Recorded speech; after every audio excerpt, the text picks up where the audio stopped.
Have you ever sat in complete silence? Not just turning off the music, but truly quiet. No voices, no notifications, no background hum. It feels strange, almost unsettling. Our modern world is never silent, always buzzing with sound, filled with distractions. But thousands of years ago, across different continents, cultures, and eras, the ancients believed something remarkable. Silence was not emptiness. Silence was power. Silence was the key to mastering the mind. From the meditating monks in the Himalayas to the stoic philosophers in ancient Greece and the vision-seeking shamans of indigenous tribes, there was a shared understanding. The quiet mind is the strongest mind. Silence wasn't simply the absence of noise, it was a force in itself. A force that could sharpen thought, calm the spirit, and open doors to knowledge that words alone could never reach. For the ancients, the first use of silence was as a discipline. Pythagoras, whom many only know from a simple geometric theorem, was actually a mystic who understood the human mind deeply. He required his students to observe strict silence for years, sometimes 5. The world around them was full of clamor, markets, conversations, the clatter of daily life. This noise, Pythagoras believed, mirrored the chaos inside the mind. Thoughts would scatter as easily as sounds, jumping uncontrollably from one to another. By enforcing silence externally, he trained his students to calm their inner world first, preparing them for philosophical insight and self-understanding. Only when the mind was still could it perceive subtle truths. In the East, Taoist sages and Buddhist monks practiced something strikingly similar. They withdrew to mountains, forests, or remote monasteries, far from the city's distractions. The mind, they observed, was like a wild horse, full of energy, easily startled, difficult to control. Constant noise fed this restlessness, driving thoughts faster and faster.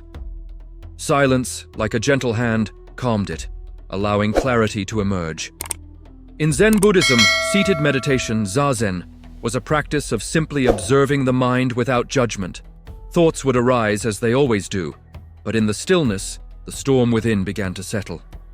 Over time, the mind became like a clear lake. When the water is still, you can see the bottom. When the mind is still, you can see yourself.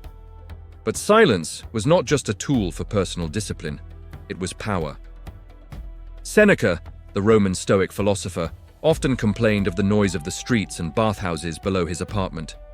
He wasn't merely irritated, he understood that external chaos disrupted internal clarity. To focus deeply, to think wisely, he needed silence. A quiet mind could focus fully, like sunlight through a magnifying glass, concentrating energy in one spot. Leaders, generals, and philosophers understood that words can reveal intentions, while silence conceals them. The quiet mind could observe, calculate, and influence without raising a voice. In silence, the ancients found strategy, control, and unseen influence. Memory and knowledge were also shaped by quiet.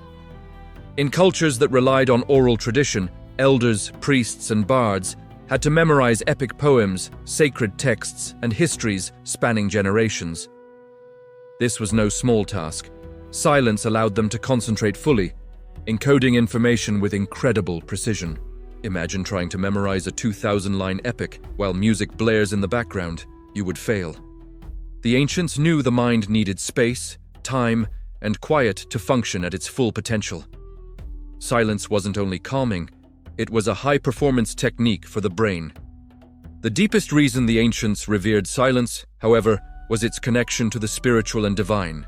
Across countless traditions, silence was considered the language of God, the medium through which the cosmos spoke. Elijah, in the Hebrew scriptures, hears God not in wind, earthquake, or fire, but in the still, small voice. Shamans on vision quests retreated into forests or deserts for days, fasting and remaining silent, seeking the subtle guidance of spirits. Indigenous elders taught that only when the ego, the noisy, chattering mind, was quiet could insight emerge. Creativity, inspiration, and spiritual revelation were thought to come not from effort, but from listening. Silence was the gateway to the unseen. Leadership, too, was defined by silence. Kings, tribal leaders, and sages understood that a quiet presence commands more respect than a flood of words. A king who spoke sparingly drew attention to each action, each pause, each gesture. A monk, sitting motionless, could influence hundreds with nothing but calm observation. Words, the ancients taught, are fleeting. Silence carries authority, wisdom, and influence that outlasts speech. Even today in our world, filled with notifications, screens, and constant chatter, we can apply this ancient wisdom. A 5-minute walk without music, a morning cup of tea in quiet reflection, a few moments of sitting with nothing but your breath. These are small but powerful acts. The mind begins to settle. Thoughts, once chaotic, start to align. Clarity emerges, insight comes. You may notice that your best ideas arrive not when you force them, but when you finally allow yourself silence. The ancients teach that controlling the mind is not about doing more. It is often about removing distractions. It is about finding the quiet space within where insight, creativity, and wisdom can appear. The universe itself moves in silence. Stars drift, seasons change, rivers carve valleys, all without a sound. To align with this natural order, the ancients sought silence. To master the mind, they taught, one must embrace it. Silence is discipline. Silence is power. Silence is leadership.